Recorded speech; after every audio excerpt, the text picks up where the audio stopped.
So I'm going to make this fast video about meditation because I know a lot of people don't think they can or whatever. I just had my birthday a couple days ago, and I'm looking at my eyes are really puffy because I ate half an ice cream cake on Wednesday, and then Thursday I ate half the other half for breakfast, and then last night, which was also Thursday, at 11:44 the cake was calling to me, so I got up and finished my birthday cake by myself before midnight.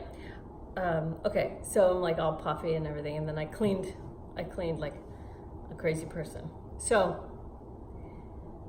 I have a client having a hard time meditating. I'm just going to make this really quick.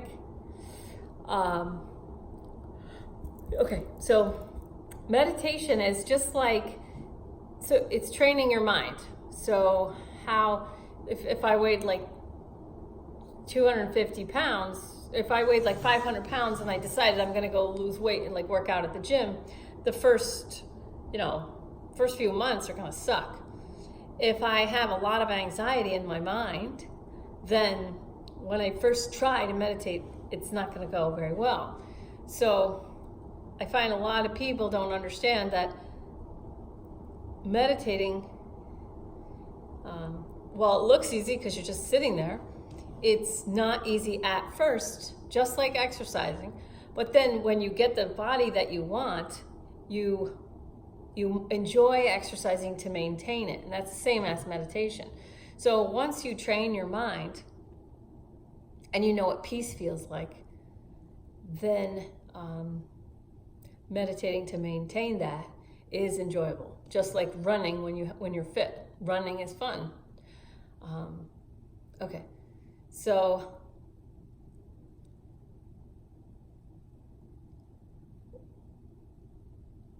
you don't just sit down and your mind is blank and you're not fighting the thoughts. Okay, so when you start meditating, it's like showing up at the gym the first day. So you need to be comfortable, and so that doesn't mean you sit like a pretzel. So if you have some kind of a condition where your hips or your knees or whatever, you can sit in a chair. You don't have to sit in a meditation chair, and you don't have to sit in a meditation posture. As you move forward in your meditation, you'll want to more and more and more. But when you first start, it's just more important that you set the time aside and give yourself permission to meditate. To do nothing is what the ego is going to say. I'm not doing anything. I'm not doing anything. But you're doing a lot. When you calm your mind, it's like washing all your dishes and cleaning your whole kitchen. When you meditate, it's like doing that for your mind, for your brain. So this is just a regular pillow. And so I'm going to fold it like this. You don't have to buy an expensive meditation cushion. A lot of people, their egos will say, I don't have all the equipment that I need to meditate, so let me buy like a $100 cushion and everything.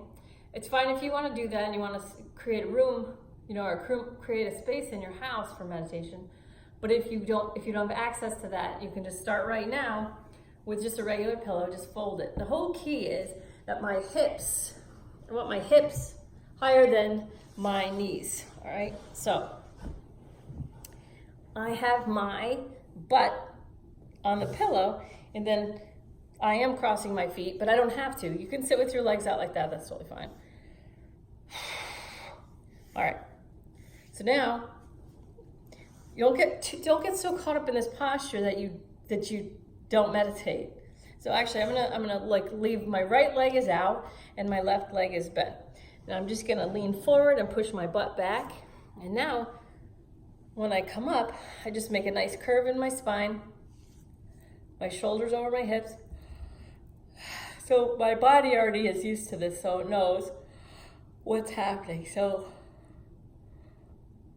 And I just have my hands like this. So I'm just cradling my hands like this, and then my thumbs like this. But you can put your hands palms up. You can put your palms together in front of your heart, in front of your third eye, whatever feels right. But I'm just gonna start like this. This is what I do for now. So, but I switch it up however it feels. Okay, so clearly my body knows what we're doing, and I have not been meditating as much as usual because it's felt correct not to meditate. And I didn't examine it, but so I asked the question, why are people so this or that? And so by not meditating, I have been able to see that through not meditating, screens are more attractive. So like I'm not watching TV or anything like that, but just watching people sharing their stuff, but still it's a screen. Okay, so also, if I try and force myself to meditate, I'm gonna hit ego resistance. Okay, so now I'm just gonna take a comfortable posture, shoulders back and down, smiling face. Okay, if you're new, if you haven't meditated yet, you can just do 5 minutes at a time. So if you want to set a timer for 5 to 10 minutes, and then get into the posture or sit at your kitchen table with coffee.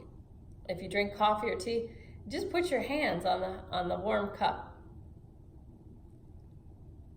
Because what meditating is just doing what you're doing. Like I said, the ego calls it nothing. I'm doing nothing. So like if I had my coffee, I could put it to my heart. I could put my hands on it. And then I'm just going to feel the coffee. Okay. Now, there's different easy ways to get in. Thinking in your head. Breathing in, I know I'm breathing in. You say that in your head as you're breathing in. Breathing in, I know I'm breathing in.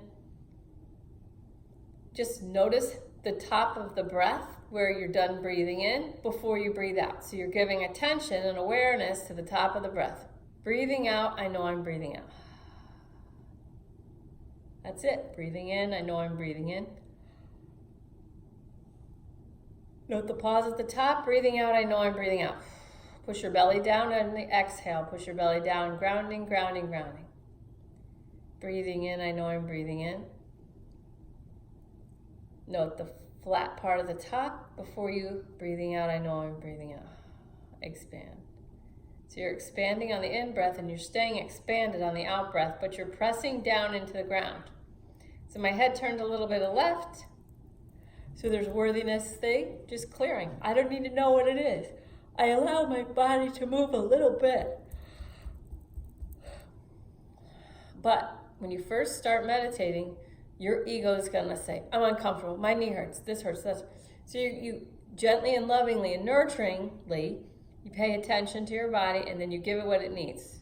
Straighten your leg or do this with your neck. But you're going to do it intentionally on purpose, lovingly and slowly and with great, great awareness. Breathing in, I roll my neck. Breathing out, I roll my neck. Breathing in, I roll my neck. Breathing out, I roll my neck. So whatever movements that you need to make, you just need to bring the awareness and the awareness of your breath and the awareness of what you're doing. Feel your big belly fill up, breathing in, breathing out. And then you can go breathing in, white light, expand, and exhaling all that does not serve me. On the exhale, push your belly down, grounding, grounding, grounding.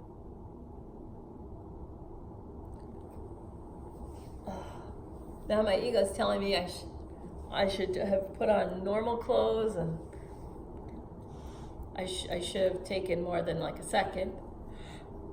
I should be dressed better or whatever. Okay, so that's just my ego.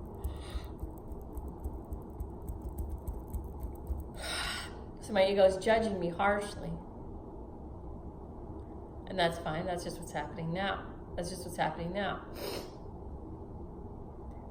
So your ego is going to be speaking to you and trying to get you out of the meditation. So as you meditate, breathing in, I know I'm breathing in, breathing out, I know I'm breathing out, you're ebbing and flowing with your breath. Okay? You're coming into the moment where all I'm doing is breathing, and I'm giving myself permission to meditate. I'm giving myself permission to just be here now. I'm giving myself permission to take 5, 10, whatever minutes to be here now, to calm my mind. Now, calming the mind, the ego will judge any thoughts that come up. Okay, so first, when you first try meditating and not doing, when you have thoughts, your ego's gonna tell you you're doing it wrong. You shouldn't be having these thoughts. You're a terrible meditator. So what's actually happening is if you're aware of your thoughts, then you're doing well, because that's the beginning. That's the hard part, getting on the treadmill. First time at the gym, getting on the treadmill or whatever, first time at the gym is thoughts. That's just what's going to happen. So you'll have a thought, and then your ego will react to it. See, you're a crappy meditator, you need to clean your house anyway. And then moving forward, if you keep going, you'll have a thought and you'll just acknowledge it. Okay. Because remember, if you know you're having a thought, you're ahead of the game. That's a thought, let it go.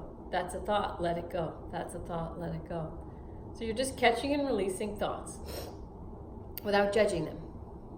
So just like my ego, like I could see my arms, I could see my outfit, I could see my eyes. So there's plenty going on with my ego telling me stories that I'm hideous and I'm disgusting or whatever. I'm not going to go into it, but you get the idea. All right, so my ego is still present. We drove to North Carolina, which is a 12-hour trip, at a certain point in time, and I had a lot. There was a lot on my plate that I had to do that week there, and I was running through all the things that I had to accomplish by a certain day down in North Carolina, and it was creating anxiety. That was like, I don't know if am I going to be able to do that? Am I going to be able to get that all done by that day, by that time? So that was in there. Okay, so then when I sat down to meditate, I sat on a couch, and it wasn't coming easy. The peace wasn't coming as easy as it normally does. The anxiety was still there. So I moved to a rocking chair, and I was rocking myself. So I was self-nurturing through rocking. And then I was still trying, but not doing, to meditate, okay? Because the anxiety was still there. But I was loving and nurturing myself through that too. Okay, so it wasn't going away. So I was still meditating. It wasn't that I wasn't meditating on the couch and I wasn't meditating in the rocking chair. I was present with what was there. The anxiety was there. The thoughts. I have to do these things. This is my to-do list, okay? I was still meditating even though anxiety was being created out of this to-do list that was running through my head. Okay, so then I was just consciously aware of this to-do list. I was allowing it. But then my goal was still to calm down, go to the peace where I know I can get when I meditate. Move to the rocking chair. Helped a lot, but the anxiety was still present. If I resist the anxiety, I'm creating more resistance. So while in the rocking chair, my meditation turned into allowing the anxiety, like welcoming the anxiety, like, okay, you're here, and that's okay, that's just what's happening now. And as I allow the anxiety, as I embrace the anxiety, as I gave it validation that it's here for a reason, I was able to kind of untangle the knot and see that the anxiety that I had created for myself through deciding to have this big thing that people were like, you're insane. Like when I told people my plan, they were like, you're nuts, I would never do that. Okay? So the anxiety was a consequence of this biting off a big nut, like I created this huge idea, this huge adventure for myself, not just for me, but I created this huge adventure. And the anxiety was my ego saying, well, I don't know if we can pull this off. I don't know if we can pull this off. And so the beauty in the anxiety was it was all part of this huge adventure. And I did pull it off. And I knew, before it even happened, I knew I was going to pull it off. Because I don't think it would have occurred to me if it weren't possible. And so I really pushed myself and created this magical thing. But in the meditation where I welcomed my anxiety, and this is what people don't understand that are new to meditation. You don't snap your fingers and your anxiety goes away. But when you allow the anxiety to be present, okay, there's anxiety present. And then you just create this like space around the anxiety. So there was the anxiety, and then there was the space, what the space around the anxiety is my permission to meditate. My permission to meditate for half an hour. So I meditated for half an hour. I only got 5 minutes of peace. So out of 25, 30 minutes, 20 to 25 of those minutes were spent trying to meditate. But it really was meditation, but trying to get to peace. So I wasn't in peace until I surrounded whatever was blocking me from the peace, which was the anxiety. I gave it the space to say, okay, I love the anxiety, it's here for a reason. And once I allowed it and I didn't fight the anxiety anymore, then it could show itself as this gift of like, the information of it is, oh, you're really pushing yourself. You're really pushing outside your comfort zone. This is going to be fantastic. Okay? Now, so 30 minutes of meditation, 5 minutes of peace. So I had 5 minutes in my like bliss, being present, being here now. It took me all that time to get 5 minutes of that calm. All right? Now, when I was finished with my meditation, the thought that arose after 5 minutes of peace was, you're going to have to meditate a lot more often to get back to normal. And at first, I allowed that story. Oh, okay. I believed that story at first. I believed it. Oh, yeah, you're right, because it took me 20 to 25 minutes to finally get calm, because being calm is the right way and being anxious is the wrong way. So it took me 20 to 25 minutes. Yeah, you're right. You're right. That's my spirit telling me you're going to have to meditate more often this week because of everything you're doing. Okay, that's true. But it wasn't true. It wasn't true at all. So if I get to a point where, so when I meditate, when I get to that room, when I get in that peace, and I'm nothing. I'm not a girl. I'm not white. I'm not an American. I'm not, a Christian or an atheist or I'm nothing. And I'm just expanded energy. So when I'm in that bliss place, when I'm in my peace, I'm just this expanded energy being. And in that place, I don't care what I am. I don't mind, like, whatever it is, it is. And when I bring people to that place, and when I meditate to that place, and I bring people to that place, I say, this is where I trust. This is where the truth is. So I am, and there's nothing to fill in the blank. It's just that I am, because there's this experience is happening. So I'm present with the experience. I am present with the experience No need to fill in the blank of I am what. It doesn't matter. Anything I fill in the blank with diminishes me. So if I am female, then I'm not male. If I'm white, I'm not anything else.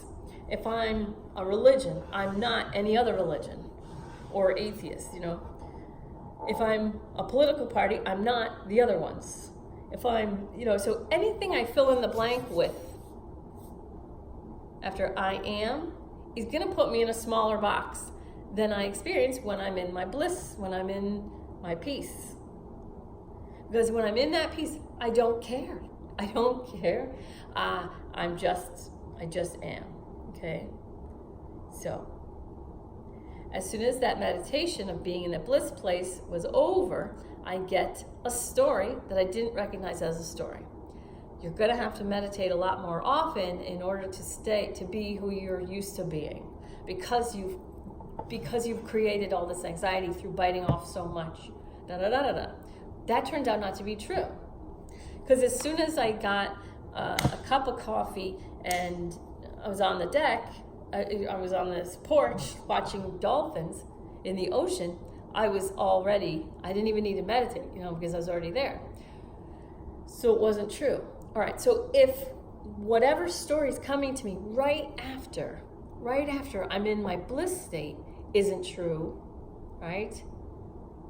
Then how much else that happens in life isn't true. So like whatever you see on television, whatever someone's telling you, if my own system is telling me a story right after 5 minutes of my peace, if that's not true, then the fifth agreement, be skeptical but learn to listen, is so important.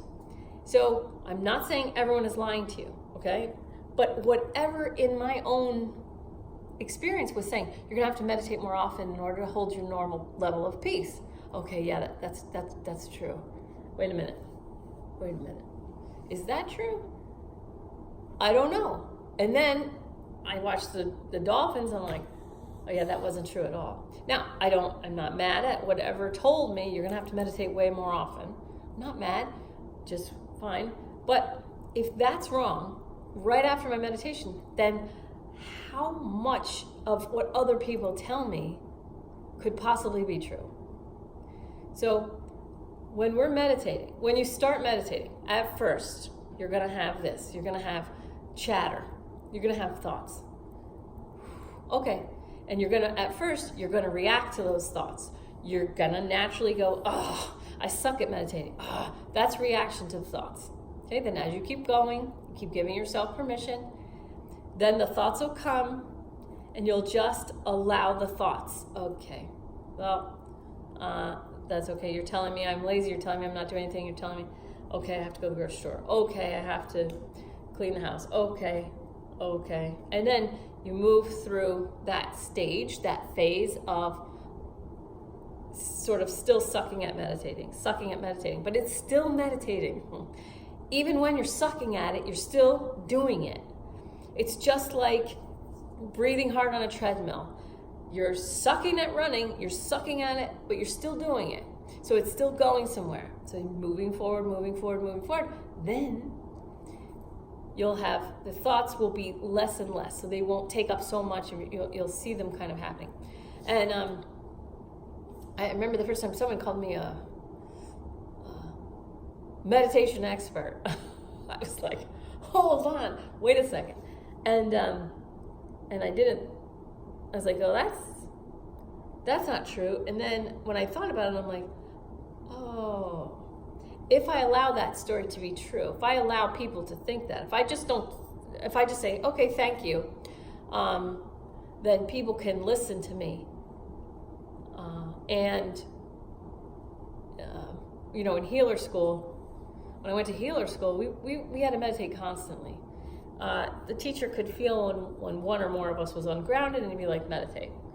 And I remember thinking, I could do this for free at home. Why'd I pay $10,000 to come meditate on rocks? And my spirit said, but you don't. You could, but you don't, and you won't. And so that's why. Sit down, meditate, shut up. kind of. Okay, so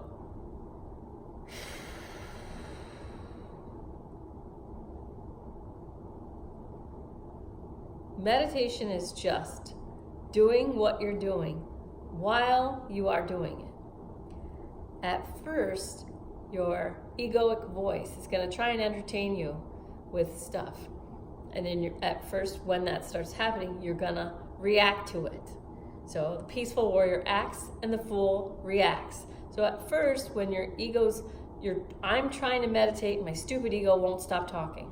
That's normal. That's correct. You're still meditating. Even when your ego is pissing you off with nonstop chatter, you're still meditating. Keep going. Then you'll move into a space where you go, yeah. All right. Yep. Thought, story. Okay, all right. Yep, I hear you. You keep allowing. You're still meditating. Then you move more and more and more. Your ego will do things like this. Carla says meditate for 5 minutes. I'm going to do 15 minutes. Well, when you do that, if I give you 5 minutes and you say 50 and you do 15, that's another ego trick. Your ego says, I don't have time right now. I'll do it later. And then you don't do it. So 5 minutes once a day or 5 minutes twice a day to start is the way to go. And know that you're going to suck at it and enjoy sucking at it. And know that I was there once. I'm right there with you now. And I'm grateful that you're even doing 5 minutes. Okay? Then you'll move forward. The peaceful warrior acts, the fool reacts. So as your ego minds keep talking, you stay active. Peaceful warrior. Okay, story. Okay, thought. Okay. Then if you keep going, you'll get to the point where you will be waiting for the next thought to arise. And you'll wonder, where's the thought? Where is the next thought? Where's the thought? And then you'll notice that there weren't any. Okay, and then I had this really profound experience at Healer School where at some point my awareness, my consciousness moved back from my physical body. So I could see my little physical body, I could see myself from behind. And I could see my head and my body, I could see myself meditating.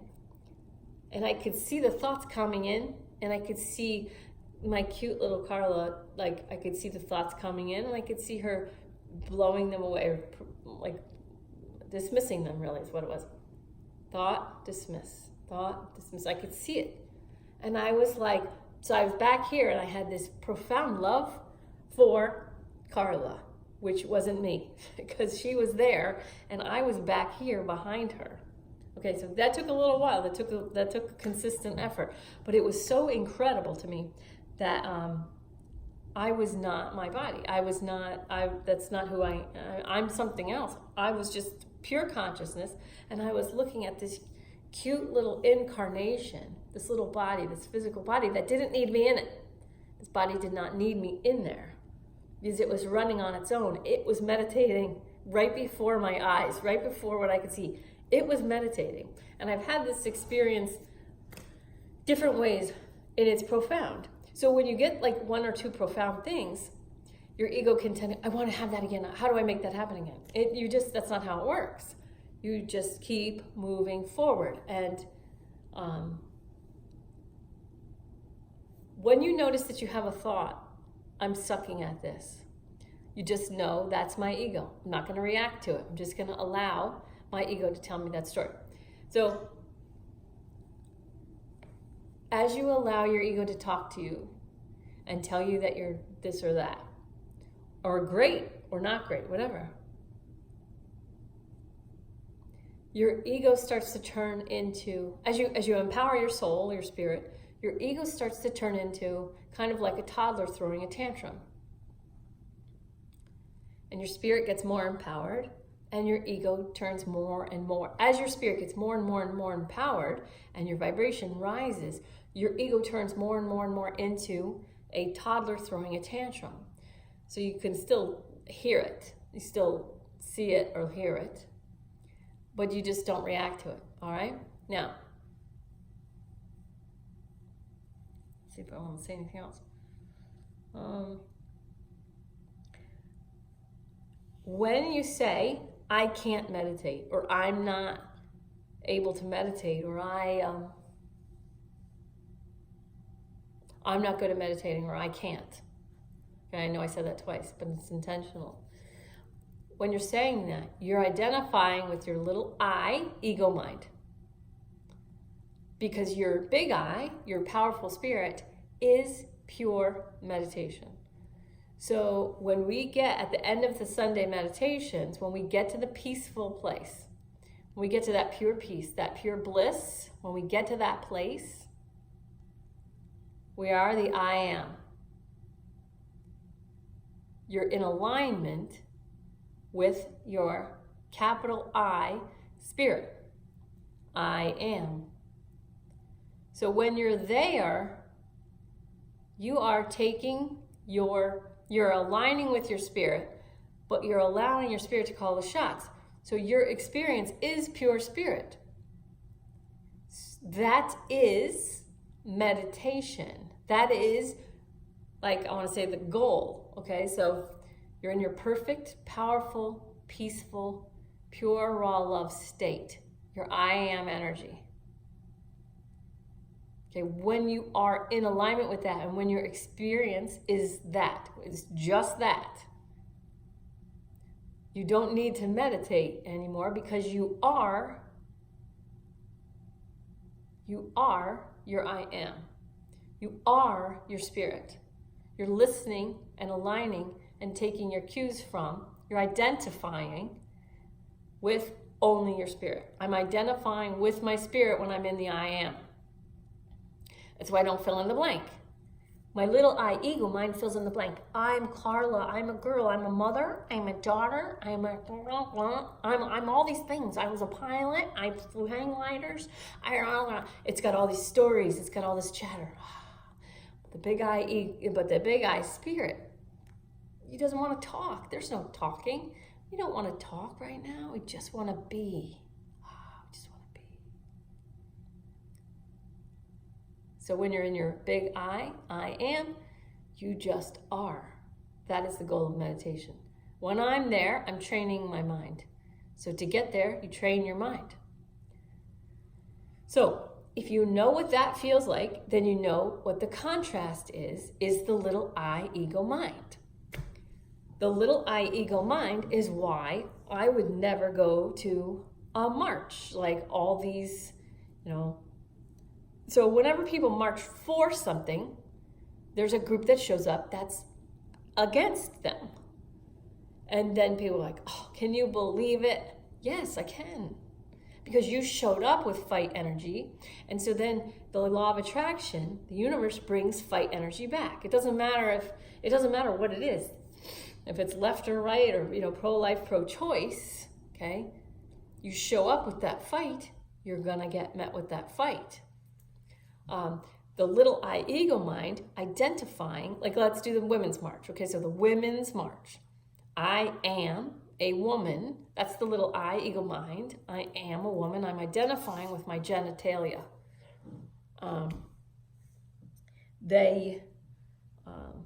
In the women's march, the pro-life women were not welcome. The march was done by, anti-Semitic. And you could look it up. I mean, I looked into Linda Sarsour and all of them.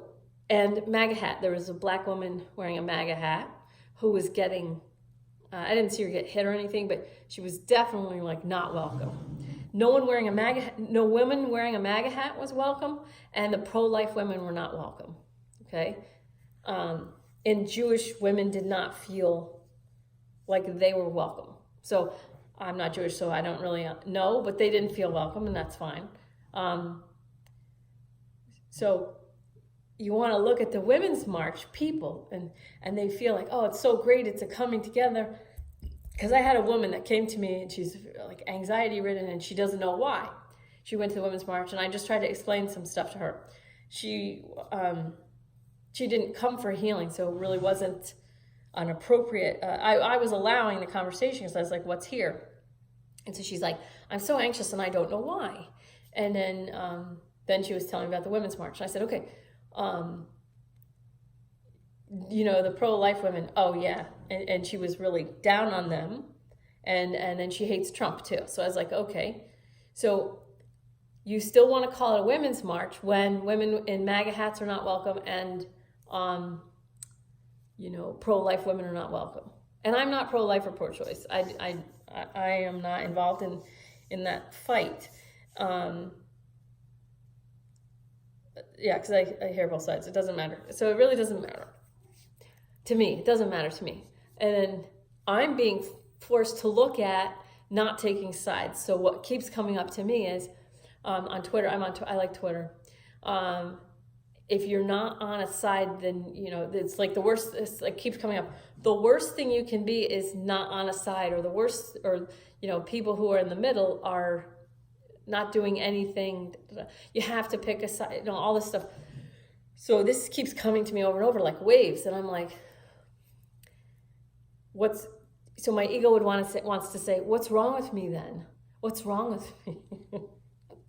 And so that's coming to me as me facing it as someone who's overweight. They think they're overweight, which Neem Karoli Baba says there's no such thing as fat.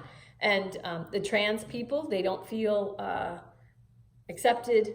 And some black people, they don't feel, all this kind of thing. So for me, it's, you're not on a side, what's wrong with you, all that. Okay, so we're not meant to come to the earth plane and just be like, yeah, I'm awesome, and I'm just gonna live my purpose. We are all getting challenged. So we're getting challenged, and we challenge other people just with our presence. So this is a much longer video than I thought, and I apologize for that. But if my own team, or like my energy field, is going to tell me after I had 5 minutes of peace a lie that I'm going to have to meditate more often to keep that level of peace, that wasn't true. If that's not true, there was no one else in the room with me. I was by myself, me, my angels, my guides, my team, love, bliss, peace, da-da-da-da. And then this story comes to me that I say, oh, okay, I'm going to need to meditate more often. That's not true.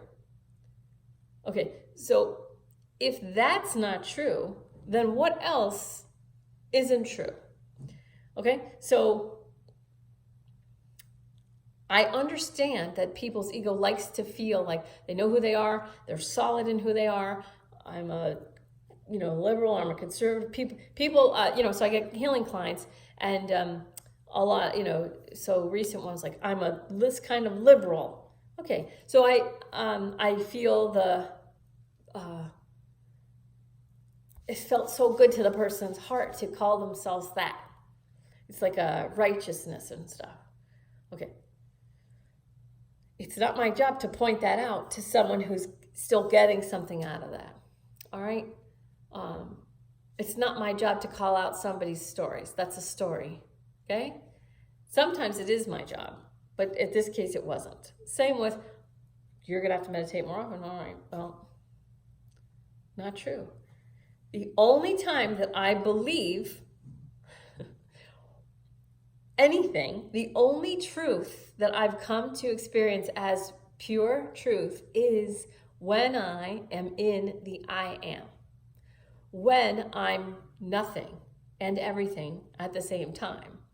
That's the only truth, is when I'm in that bliss, peace state. As soon as I'm out of it, even if it's right away and no one's entered the room, it's no one talking to me, the television's not on, I have to be skeptical but learn to listen. You're gonna have to meditate more often. Okay, so the people at the Women's March, do you really feel like you're, this is pro-woman? Oh yes, definitely. What about the black woman in the MAGA hat? No, she's not welcome. She shouldn't even be here. That's not what it's for. But she's a woman. Doesn't matter. What about the pro-life group? They're not welcome. Okay, but they are women. So maybe if you rename the march something that's more appropriate or correct or true, you know what I'm saying?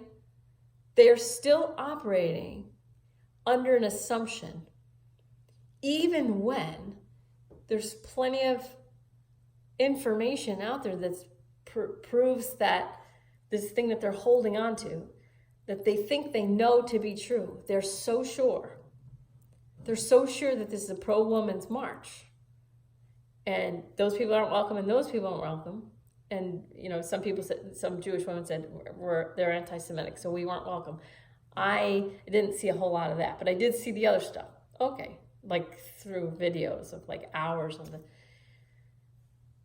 So my point is, it doesn't matter. It just doesn't matter. It doesn't matter.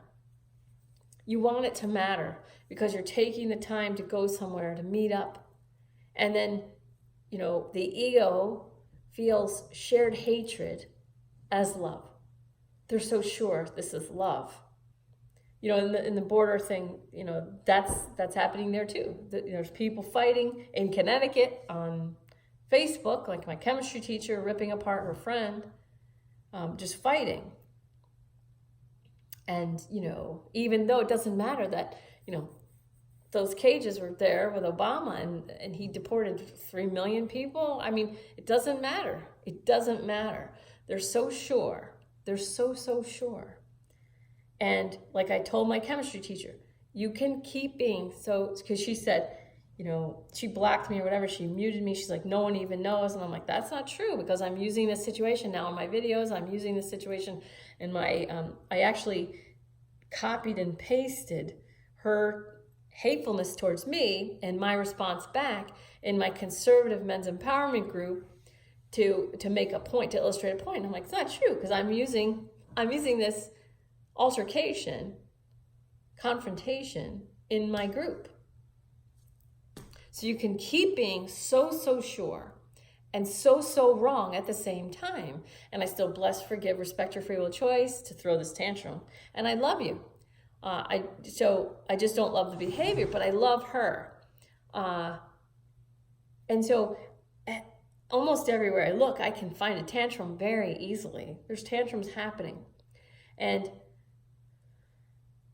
by blessing, forgiving, respecting free will choices of people to throw tantrums and loving them anyway, I bring myself back to myself. And I realize that all that's happening is that they're listening to their little I ego mind. That's it. That's all it is. I have the same issue when I meditated, and then my little I ego mind said, you're going to have to meditate a lot to keep your normal level of peace. You're going to have to meditate a lot because you bit off way more than you can chew. That's a story my little I ego mind is telling me, and then I choose whether or not to believe it or not. That's it. All right. So little I ego mind tells the stories. When people are throwing tantrums, they're listening to their little I ego mind. So when you start meditating, you're probably going to be listening and hearing from your little I ego mind telling you that you suck, telling you that you're lazy or you should be doing something else. Your powerful spirit is in there somewhere, and the more you identify and align with your big, powerful, peaceful, loving spirit, the stronger you get, and the more you can allow people to throw tantrums right at you. So when my teacher was coming at me with this whole hatefulness, my blood pressure was going up, and I was like, whoa, look at me right now. That was just information telling me I'm not empowered right now. You're not empowered right now, which means I'm in my little I ego mind and not in my big I spirit. So as I shift more and more into my big I spirit, I can let my teacher scream at me hateful things, self-righteousness coming out of her asshole, like just pouring it out right straight at me, all her self-righteousness just coming without reacting to it. All right, so the more you meditate, the less reactive you get, the more active you get. Then you move into just the state of being, of pure bliss and peace. But it doesn't happen the first day. It doesn't happen, well, I don't know when it's going to happen, but it's just a process, just like exercising your physical body. I should start lifting some weights, but It's not easy the first day. The second day, you got to keep going. You got to keep pushing. You got to keep giving yourself permission to calm the mind, calm the mind, calm the mind, or lose weight, exercise, get back in shape, whatever. It's not easy the first day. Just keep going. Give yourself permission. 5 minutes is enough. Your ego will run your train right off the track. It'll say, no, 15 minutes, yeah. And then it'll say, I don't have time, I don't have time, I don't have time. So I've seen more people's meditation practice go off the rails because they don't listen to me when I say 5 minutes. Okay, now 7 minutes. And they go, I'm going to do 10. Like I'm going to be like, yay, good for you. No, I'm going to say, no, that's your ego. If you want to do 15, that's fine. But if you do 2, it's better than 0. It's little bits. It's the little choices that you make every day. And I said this to someone today. When people say, what would Jesus do? Or what would so-and-so do? Or whatever. They're creating a mentor. They're creating a presence next to them. What would Neem Karoli Baba do? They're creating a presence next to them.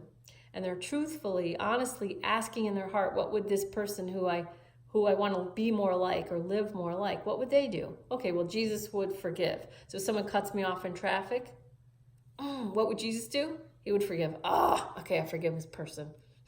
Even though maybe I don't, I'm still setting it up so that I'm moving forward. It's just like the first few days of meditation. What would Jesus do? He'd forgive. Okay, I forgive this person. Well, it's better than flipping them off and like laying on the horn and, that's setting yourself up for a totally different path. Not right or wrong, it's just different. So as you think to yourself, what would Neem Karoli Baba do? What would Jesus do? What would Gandhi do? Blah, blah, blah. You're creating an intention and then you're using that moment right now to make a small choice towards the world I want to see myself.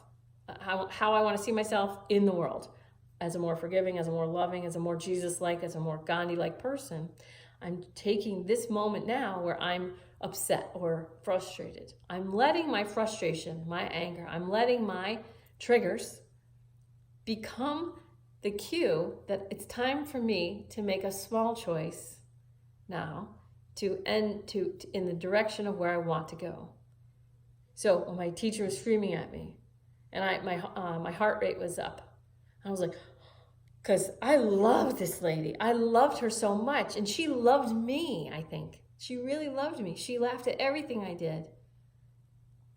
And so when this was happening, my ego mind's going, oh no, the relationship is, okay.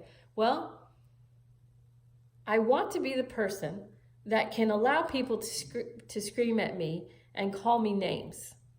And then I want to stay strong in a higher vibration and allow people to throw tantrums on me. And I want to be the peaceful warrior, staying active, but not reacting like a fool. So this moment when I'm getting screamed at by my chemistry teacher, who I love and loves me, this is my moment. So instead of looking at it as like a bad thing, she's not following the script. Well, my ego's writing that script. I'm going to say, okay, well, this is just what's happening now.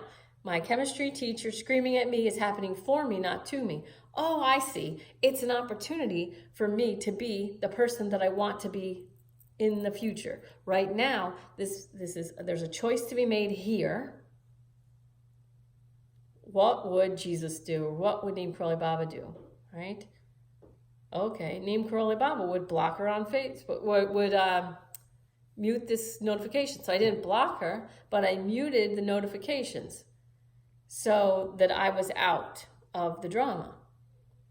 And then I went about my day more mindfully. And I moved away from the situation, from the drama. Bless, forgive, respect, and love. Moving away. All right. So anyway, I love you so much. I'm always on your side. I'm always on your spirit's side. And if you're meditating, thanks. Thank you for making the world a better place by meditating. Teach our babies. Love you.